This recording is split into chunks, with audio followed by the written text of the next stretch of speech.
Então aí está. Nossa aula sobre período joanino no Brasil, né, governo de Dom João, entre 1808 e 1821.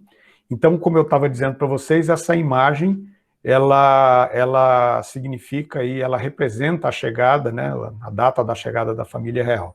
Dom João e Carlota Joaquina, que era a sua esposa, né? Aliás, Carlota e Dom João, eles têm uma história assim bastante controversa, né? Existem talvez muitas fofocas a respeito do casamento dos dois, né? Ele, quando casou com a Carlota, ele tinha 15, 16 anos, ela tinha 10 anos apenas, né? E é verdade que o casamento só vai se consumar mesmo 5 anos depois, quando ela já tinha 15 anos. Mas mesmo assim é muito cedo para uma princesa se casar. Mas era comum naquela época, tá? Na Europa isso era uma coisa bastante comum. Se vocês puderem assistir, eu recomendo para vocês um filme chamado Carlota Joaquina. É um filme brasileiro, né? Aliás, é um filme muito interessante, divertido até, e assim, um tanto caricata, né? Ele mostra assim as aberrações da Carlota Joaquina e tal. Ela era meio levada da breca, né? Ela não gostava de Dom João, os dois não se davam bem, brigavam muito, enfim, mas tiveram um punhado de filhos, tá? Mas é uma história bastante controversa. Ela não gostava do Brasil, ela odiou ter que vir ao Brasil, né? Odiava o calor, odiava os insetos que tinha por aqui. Rio de Janeiro, naquela época, estava longe de ser uma cidade grande, né? Era uma cidade ainda cheia de índios, cheia de mato para todo lado. Enfim, mas é bem interessante a história da Carlota Joaquina. O filme faz realmente uma caricatura, né, dela, assim, que ela era considerada uma mulher feia, né, era uma princesa muito feia, mancava de uma perna, né, ela era meio torta e ainda mancava de uma perna, né, e, enfim, ela é retratada no filme dessa forma, né, como uma mulher feia. E o Dom João é sempre retratado como o príncipe bobão, né, o príncipe babão, que arrotava na cara dos ministros, né, comilão, que guardava coxinha de frango no bolso do casaco real, e esse tipo de coisa. Talvez seja um pouco exagero e fofoca mesmo, né? Mas é para dar a impressão de como eles eram vistos, né, pela imprensa e pelos historiadores da época, enfim. Bom, então vamos voltar um pouquinho, aqui o quadro da fuga da corte, né, de quando a família real portuguesa foi transferida para o Brasil. Lá na aula do Centro de Mídias, quem assistiu sabe do que eu estou falando, eles gastaram um bom tempo numa discussão de que a família real foi transferida para o Brasil ou fugiu para o Brasil. Isso não faz muita diferença, não, tá, gente? Isso é uma bobagem. É mais ou menos igual aquela discussão: Cabral descobriu o Brasil sem querer ou descobriu o Brasil intencionalmente?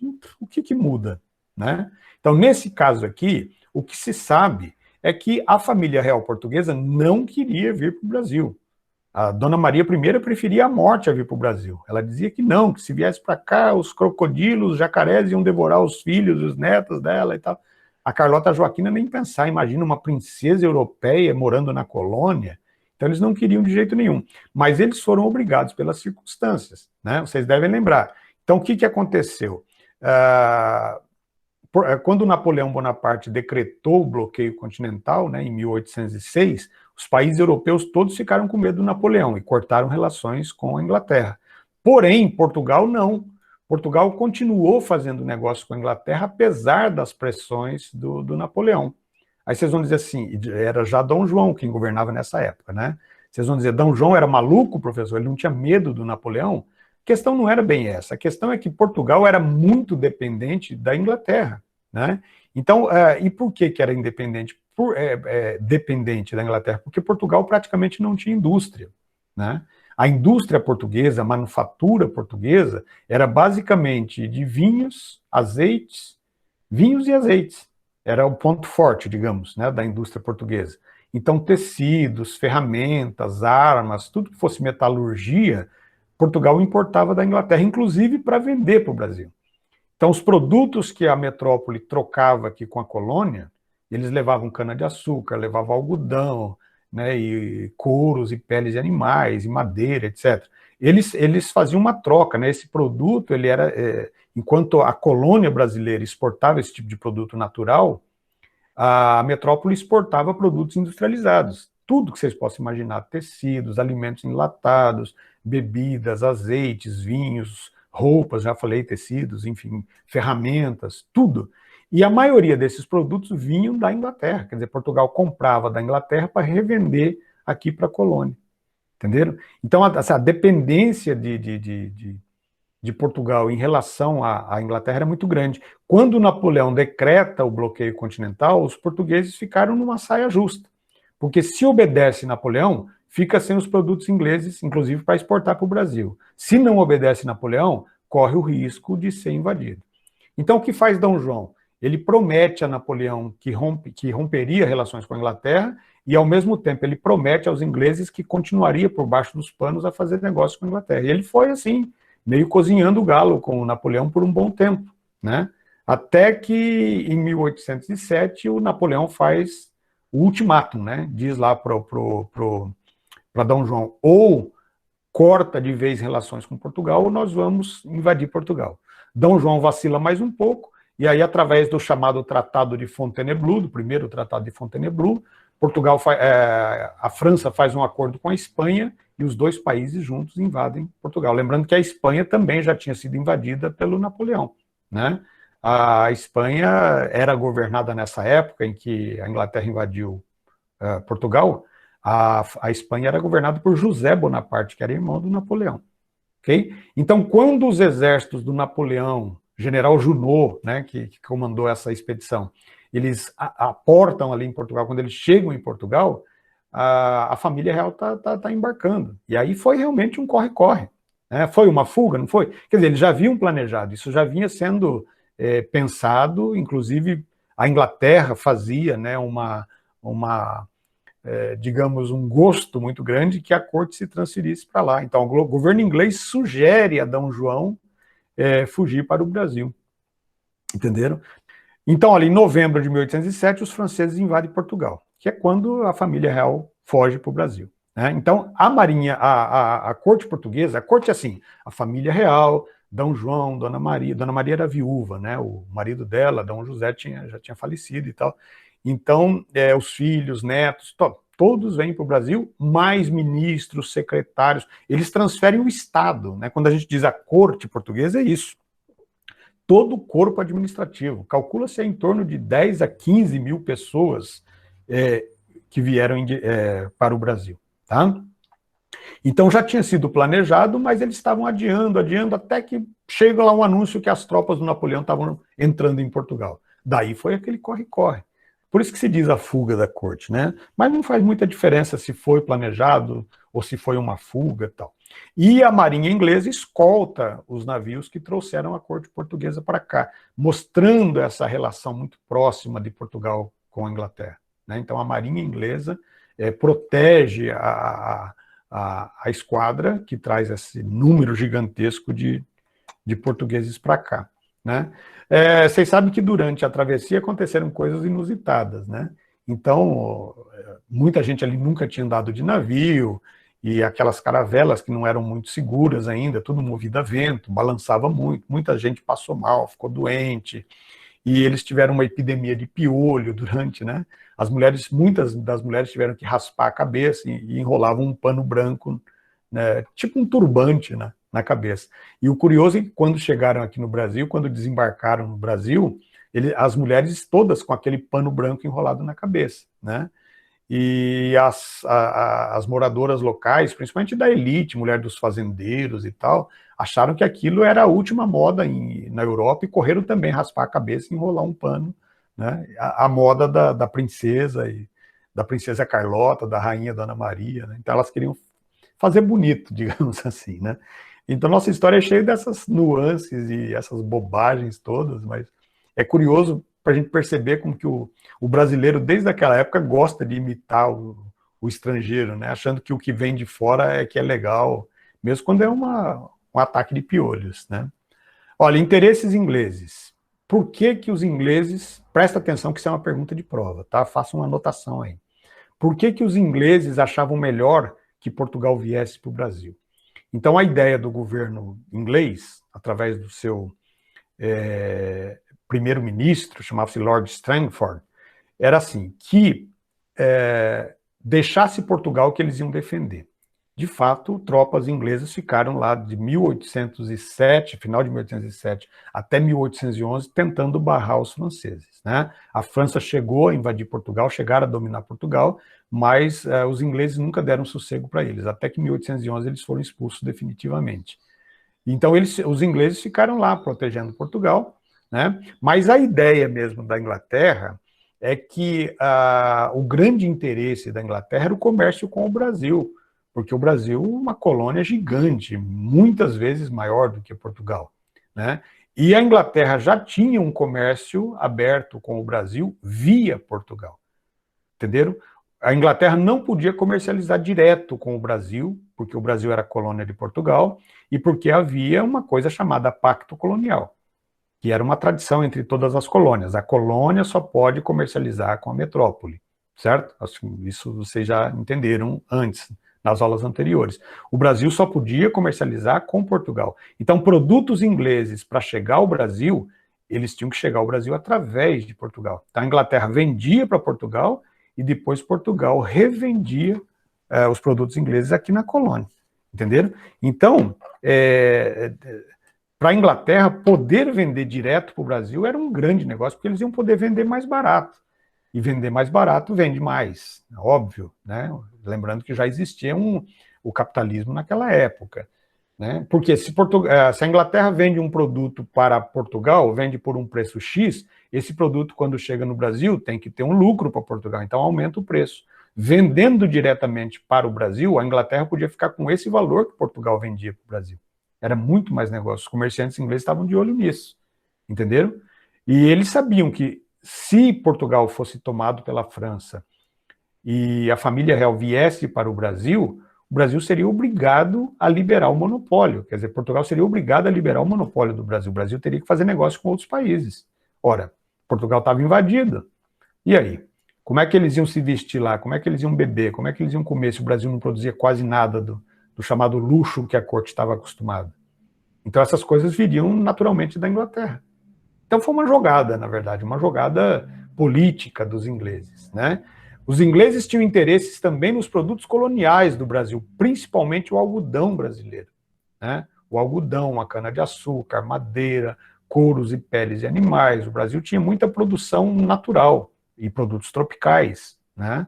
E a Inglaterra tinha interesse nesses produtos, para poder comprar diretamente do Brasil. Agora, por exemplo, o açúcar produzido no Brasil chegaria na Inglaterra, não precisaria mais passar por Portugal, iria diretamente para a Inglaterra.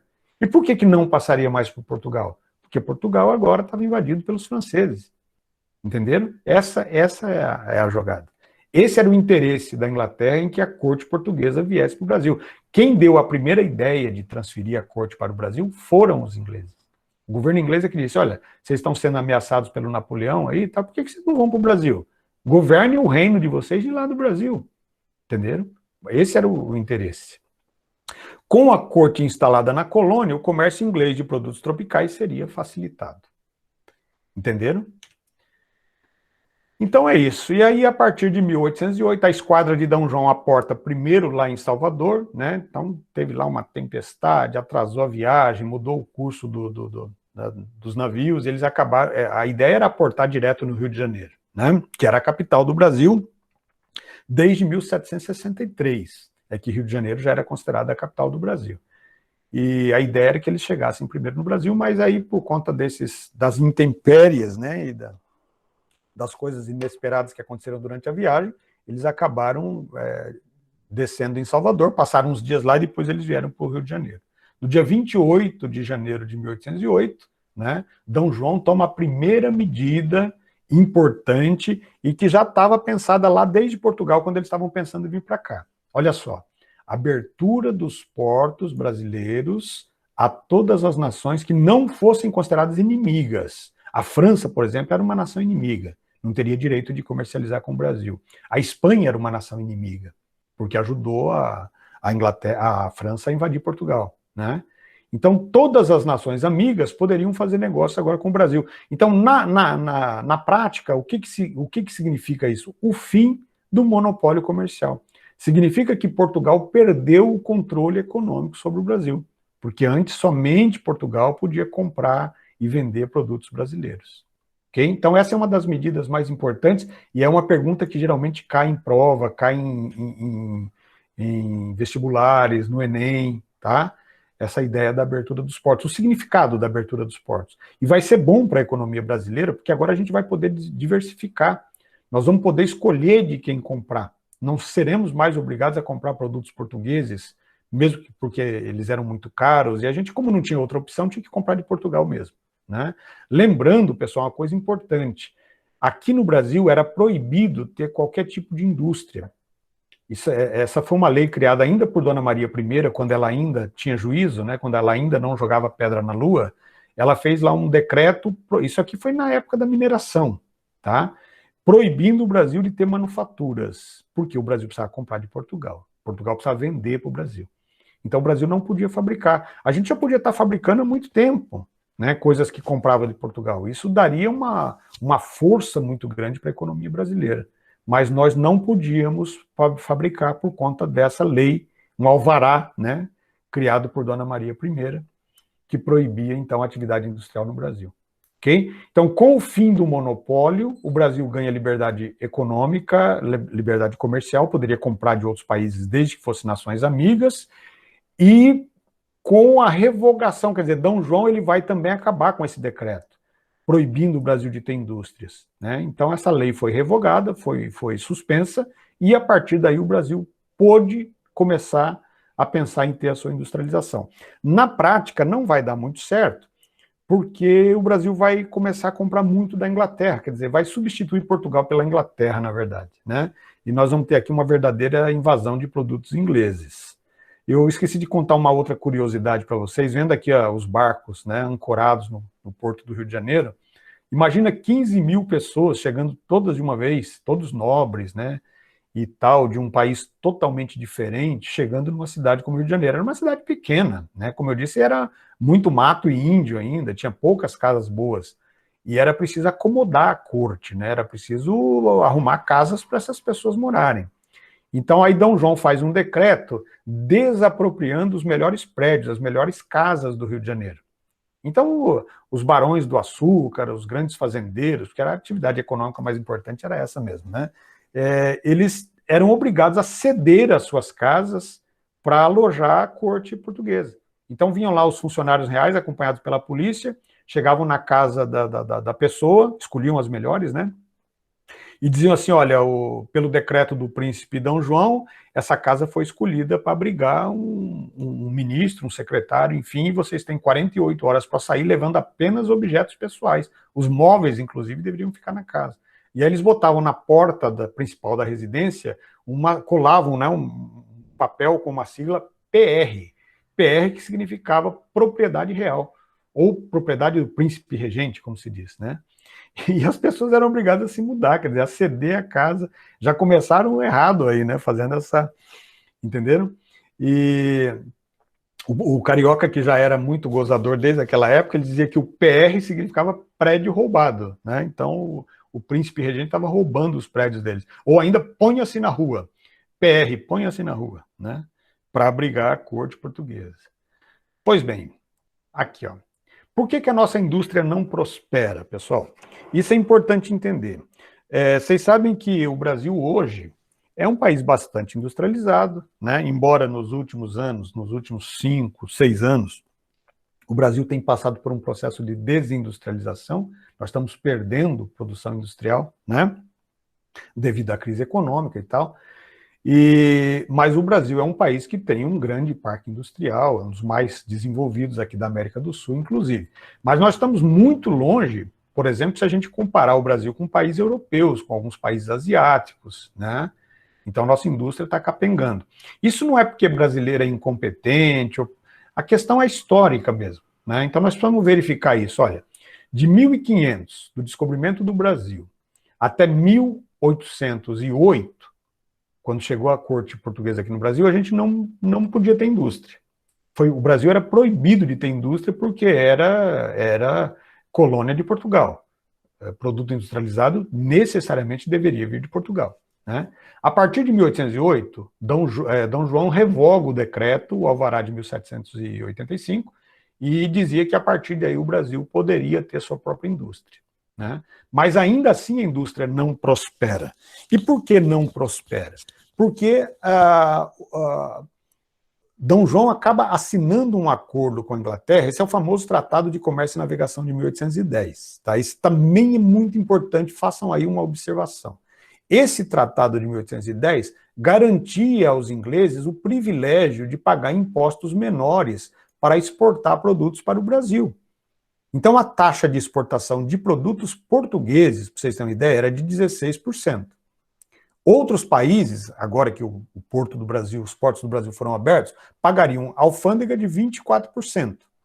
E os ingleses pagariam apenas 15%, ou seja, produto inglês pagaria menos alfândega, menos imposto para entrar no Brasil do que os próprios produtos portugueses.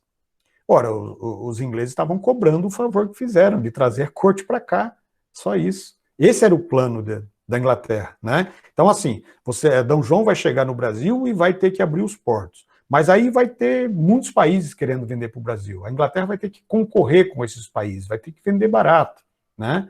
E então a ideia de ter um acordo favorável à Inglaterra, como é esse de 1810, era para garantir que os produtos ingleses tivessem preferência no Brasil. Pagando um imposto mais barato, evidentemente esses produtos ficariam mais baratos. E aí os brasileiros prefeririam comprar os produtos ingleses.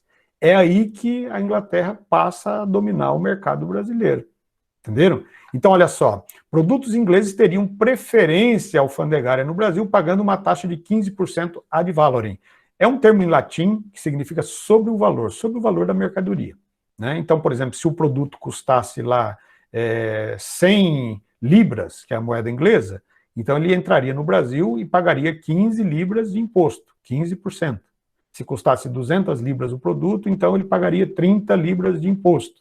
Esse imposto para o governo brasileiro, evidentemente. E assim, é claro que com o tempo, esses comerciantes ingleses que vendiam produtos para o Brasil, eles acabam se fixando por aqui também e tal, né? Muitos, inclusive, se fixaram por aqui. Mas esse comércio com a Inglaterra era feito através de navios, evidentemente, que era o único meio de transporte possível na época de atravessar o oceano, tá? Mas o que veio mesmo em peso para o Brasil foram portugueses, principalmente os nobres, tá? Vocês entenderam essa questão? É isso que faz, por exemplo, hoje, produtos importados serem caros aqui no Brasil. Então, você vai comprar eletrônico, por exemplo, você compra lá um videogame, um telefone dos Estados Unidos ou da Europa, se você for comprar lá, ele custa 1/3 do que ele vale aqui. Né? E para chegar no Brasil, ele fica muito caro, por quê? Porque você tem que pagar o imposto. Entenderam?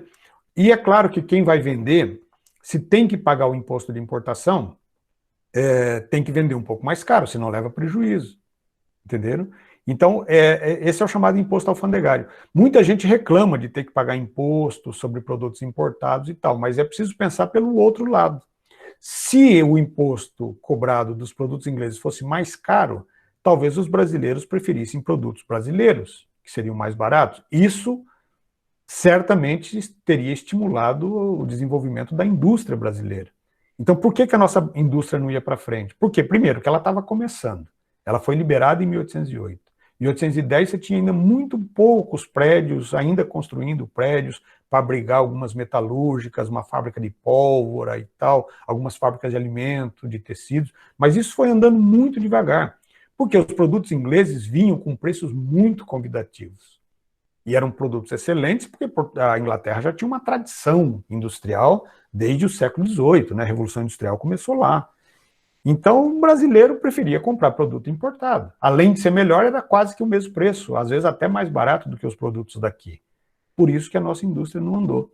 E vai assim pelo menos até 1840. Né? Somente em 1840 é que nós vamos ter lá um ministro, né, chamava-se Manuel Alves Branco. Ele vai aumentar essas tarifas de importação para 30%, para 60% e tal, para proteger a indústria nacional. Né? Mas aí logo essas leis foram revogadas de novo, enfim. Então nós sempre tivemos esses problemas. Ou a gente era proibido de produzir, né, como durante a fase da colônia, ou quando o Brasil ganha liberdade industrial, sofria uma concorrência estrangeira muito forte, com produtos muito bons e baratos, porque os impostos eram baixos, entendeu? Então isso explica por que a nossa indústria é atrasada. E aí você bota 100, 150 anos de atraso na atividade industrial, isso explica por que hoje nós estamos na segunda divisão ainda, né, da produção industrial. Então, a concorrência com produtos ingleses dificulta o desenvolvimento industrial do Brasil. É claro que não chegavam apenas produtos ingleses, mas eles dominavam. Os portos do Brasil estavam abertos a todos os países que fossem amigos, mas os produtos ingleses eram mais baratos. Então, a gente comprava quase tudo da Inglaterra, né? De agulha de costura a caixão de defunto, vinha quase tudo da Inglaterra. A gente comprava coisas incríveis que não tinham utilidade, né? Por exemplo, comprava-se muito aqui no Brasil carteiras porta-nota, carteira de botar dinheiro. Só que a gente não tinha dinheiro de papel ainda, nosso dinheiro era só moeda. Então, você compra uma carteira para botar dinheiro de papel, mas você não tinha dinheiro de papel, né? Compravam aqueles casacos de inverno da Inglaterra, casacos de casimira, que eram muito bonitos e tal, para o inverno inglês, né? 15, 20 graus negativos, para andar no Rio de Janeiro com 40 graus, poxa. Mas era para ser chique, né? Suava as bicas, mas estava com terno inglês, né? E essas coisas, essas bobagens todas, né? Então, aqui nós temos algumas realizações de D. João. D. João, ele tomou essas medidas, ele fez muita coisa interessante no Brasil, principalmente no Rio de Janeiro.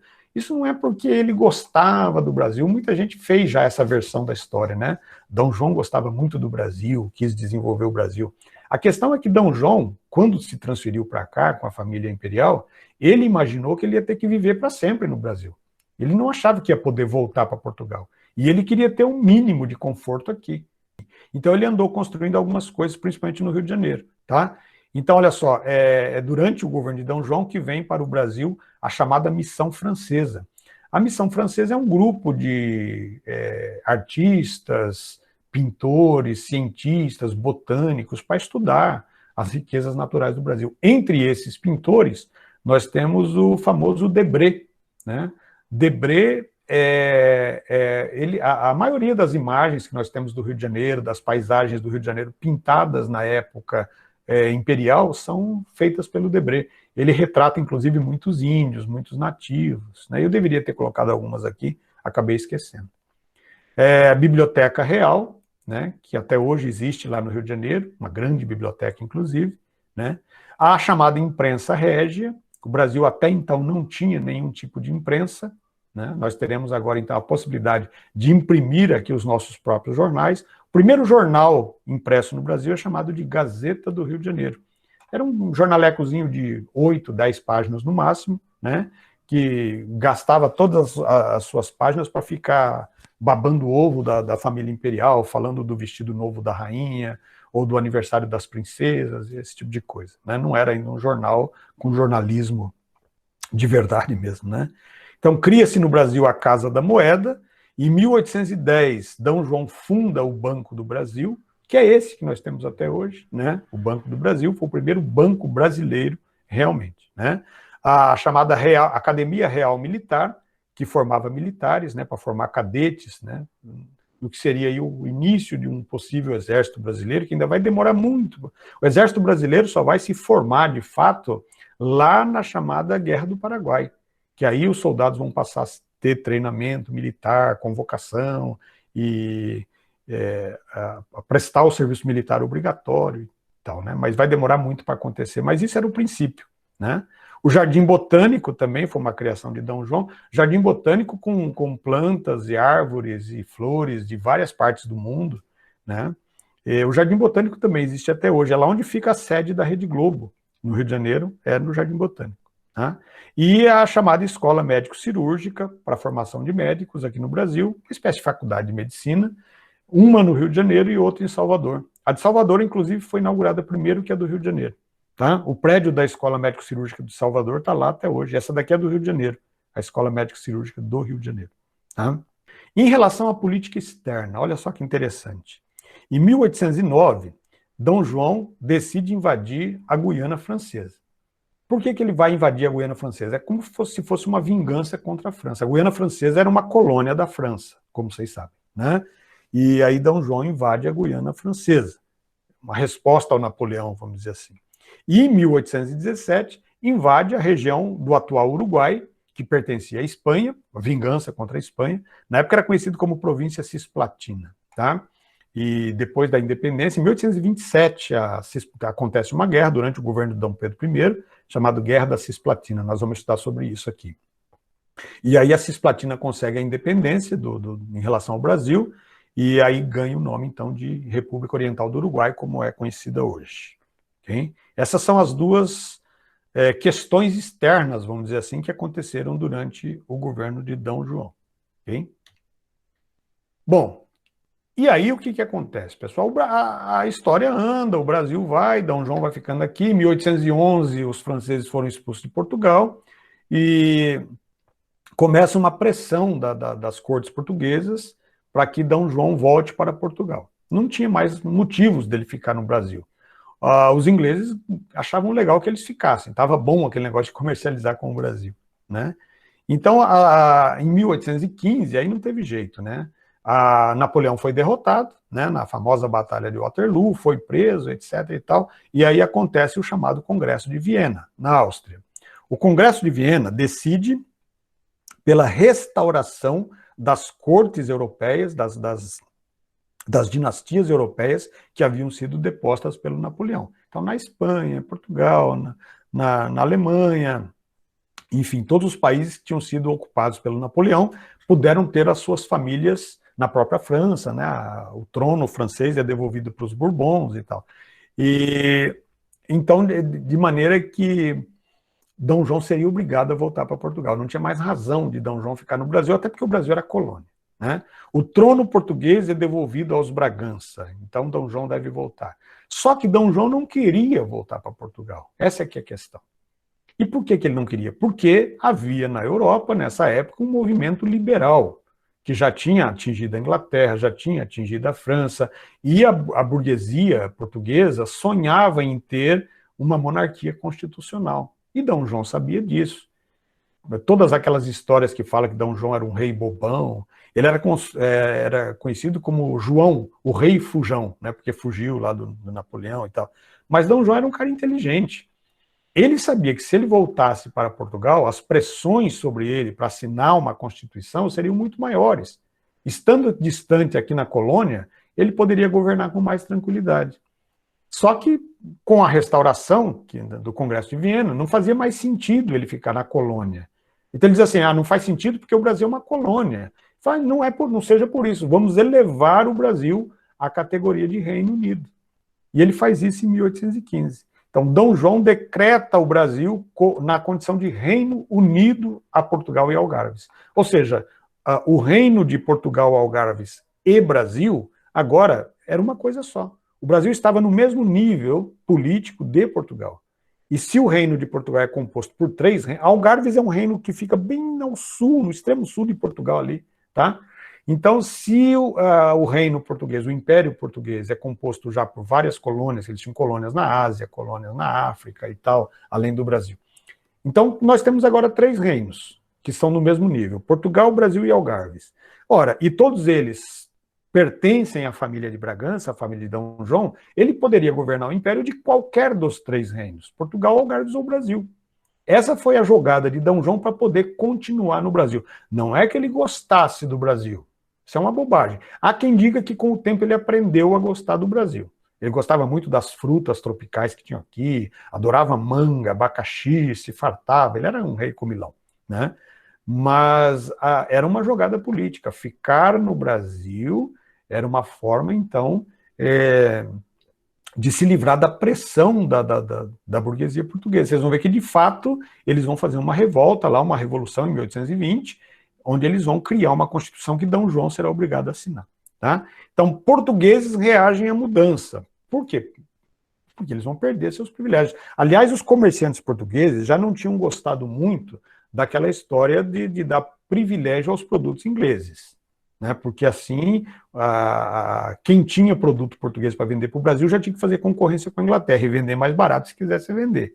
Tinha que pagar imposto mais caro e ainda vender mais barato. Né? E agora, o Brasil elevado à condição de reino, significava que o Brasil não era mais colônia.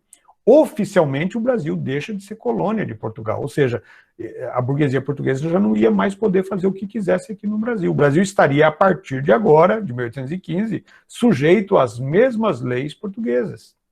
Entenderam? E é claro que, para aqueles que exploravam o Brasil, não gostaram disso. Mas Dom João entendeu que era a única forma dele permanecer no Brasil. Tá? Em 1816, morre Dona Maria. Essa é a Dona Maria, num retrato dela da juventude. Ela morreu bem velhinha, já tinha 80 e tantos anos, 81 anos, né?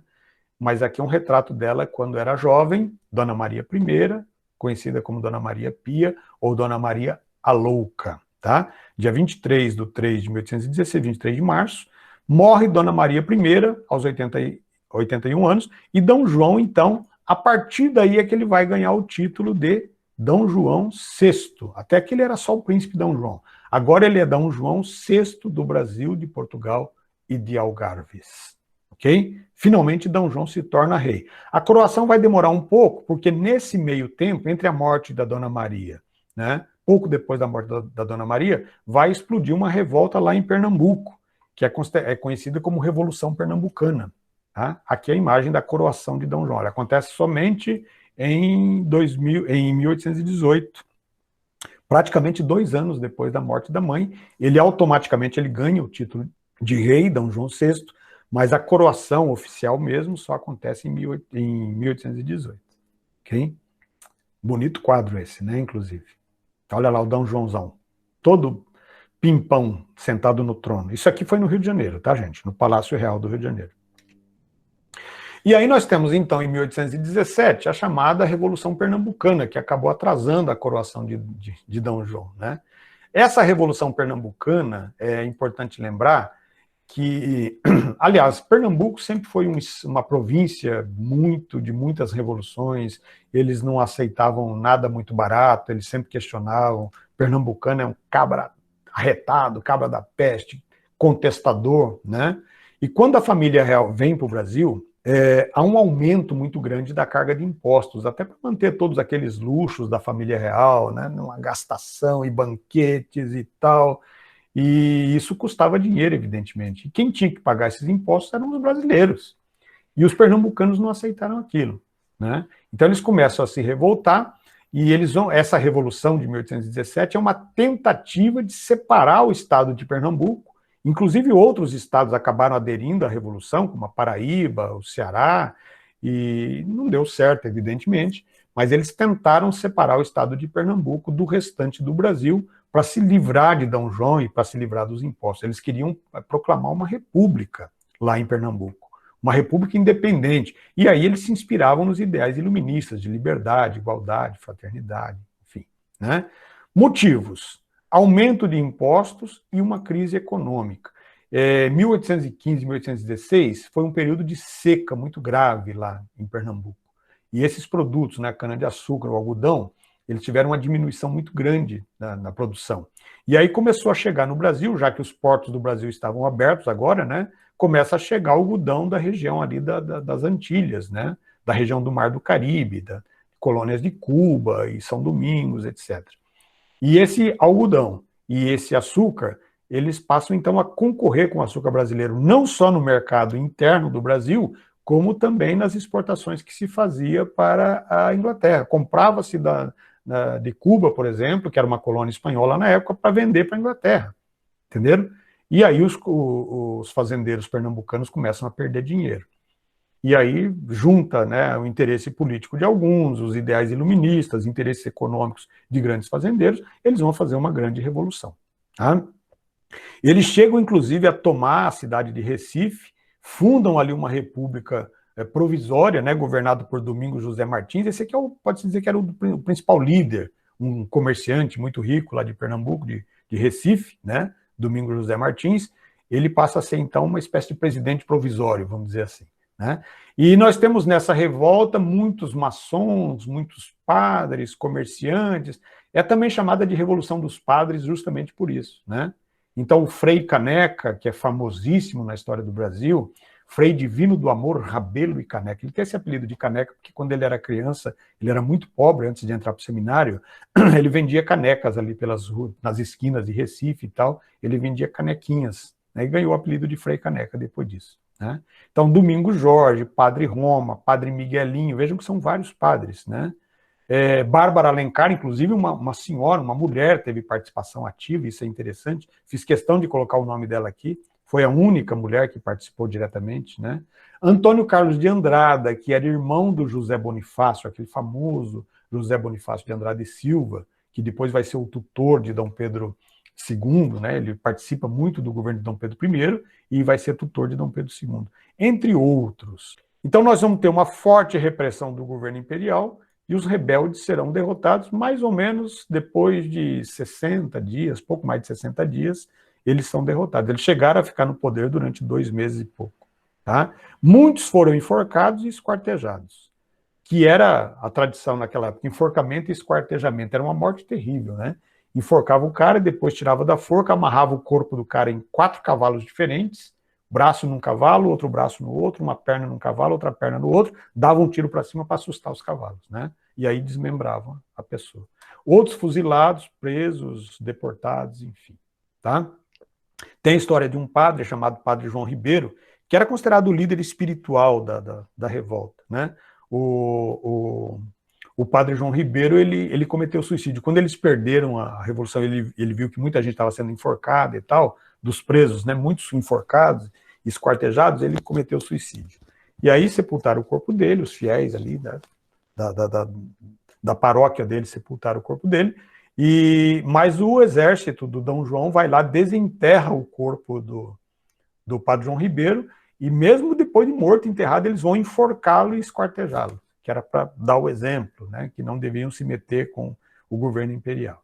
Mas a Revolução Pernambucana é um exemplo de resistência, de que nem todo mundo estava feliz com Dom João, né, e que as medidas tomadas por Dom João não favoreciam principalmente os brasileiros da região nordeste do Brasil. Aqui nós temos uma imagem, né, da Revolução, aqui muitos padres participando, aqui nos momentos, né, que antecediam as lutas e tal, os padres benziam as armas e abençoavam os soldados, né, e os rebeldes, enfim. Tá? Pois bem, pessoal, em 1820, estoura em Portugal a chamada Revolução do Porto. Porto é o nome de uma cidade portuguesa, tá? A Revolução começou por lá. Ela é considerada uma revolução liberal porque os rebeldes portugueses eles tentam implantar em Portugal ideias iluministas também, como já era uma tradição na Europa desde o final do século XVIII, se espalhando aqui pelo século XIX. Então, a Revolução Liberal do Porto, ela exige o fim do absolutismo especialmente. Dom João era rei de Portugal, do Brasil e de Algarves, mas teria que jurar uma Constituição. Então, essa revolução ela é bem sucedida, os rebeldes conseguem, de fato, né, criar uma Constituição para Portugal, e ao criar uma Constituição, Portugal deixa de ser uma monarquia absoluta e passa a ser uma monarquia constitucional. E aí não teve jeito para Dom João, ele teve que voltar a Portugal. Entenderam? Ele tem que voltar a Portugal, porque agora Portugal tem uma Constituição e pelas leis da Constituição o rei tem que governar em Portugal. E aí Dom João tem que voltar mesmo, batendo, fazendo beicinho, né, batendo o pé no chão, mas não tem jeito. Dona Carlota adorou a ideia de voltar para Portugal. Né? Então no dia 26 de abril de 1821, Dom João VI retorna a Portugal, deixando aqui o filho, Dom Pedro, né, que tinha 21, 22 anos, como príncipe regente do Brasil. Tá? Então esse marca o fim do período joanino. Uma coisa curiosa é que quando embarcaram de volta para Portugal, Dom João limpou os cofres do Brasil, do Banco do Brasil, do Tesouro Nacional, toda a riqueza. Dizem que até o ouro das igrejas eles rasparam para levar para Portugal. Né? Deixou o Brasil aqui quase na miséria. E a Carlota Joaquina bateu, quando entrou no navio, ela bateu os sapatos. Ela tinha uma fixação por sapatos que era uma coisa maluca. Ela tinha uma coleção de sapatos que dizia que tinha um sapato para cada dia do ano. Né? Então ela bate os sapatos e diz assim, desta terra maldita nem, nem o pó eu quero levar para Portugal. Né? Então, e aí a família real portuguesa volta para Portugal. ok? O Dom Pedro, o príncipe, o garoto Dom Pedro, era um garoto, né? Ele fica no Brasil representando os interesses portugueses, e aí, meus amigos, a aristocracia rural brasileira, né, os fazendeiros poderosos, políticos brasileiros, começam a fazer a cabeça de Dom Pedro, porque aqui ele fica no Brasil, mas como uma marionete do pai. Dom João dá ordem para ele, ele executa aqui no Brasil. Essa era a ideia. Só que Dom Pedro, ele era meio valentinho, meio galinho de briga, né? E aí bastou um monte de elogios, dizer, não, Pedro, você é um grande líder, não, Pedro, você não tem que ficar obedecendo seu pai e tal, né? E conseguiram botar na cabeça de Pedro que ele poderia governar desobedecendo a Portugal. E é isso que vai acontecer. É assim que vai começar a se construir a independência do Brasil. Dom Pedro começa a desobedecer às cortes portuguesas e começa a tomar atitudes próprias aqui, né? Mas nós vamos falar disso numa outra aula, na próxima aula, que nós vamos falar do governo de Dom Pedro e da independência do Brasil. Ok? Aqui uma imagem, ficou assim com pouca qualidade, acho que no celular de vocês até deve ficar legal, mas aqui na tela do meu computador ficou sem definição, mas foi a única imagem que eu achei para retratar o retorno de D. João VI a Portugal em 1821.